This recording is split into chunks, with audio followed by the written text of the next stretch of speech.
Cette étude actuarielle, entamée en octobre 2021 et achevée en décembre de la même année, permet de réformer les régimes de sécurité sociale gérés par la Caisse de pension et de prestations familiales des agents de l'État.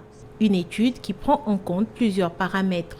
Le taux de cotisation, le taux d'annuité, le salaire de référence, l'âge de départ à la retraite. Donc encore une fois, l'idée c'est de faire porter cette réforme sur tous ces paramètres pour que l'effort soit bien réparti entre l'ensemble des parties prenantes. Ce qu'on recommande, c'est une modification du taux de cotisation, une légère réduction du taux d'annuité, une modification également du salaire de référence et de l'assiette de cotisation. C'est là nos principales recommandations.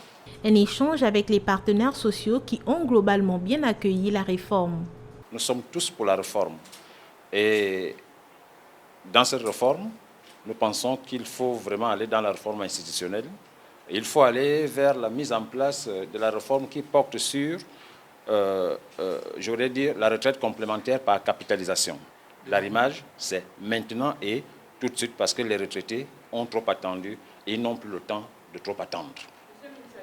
Donc, la réforme qui porte sur l'institution, c'est une bonne réforme.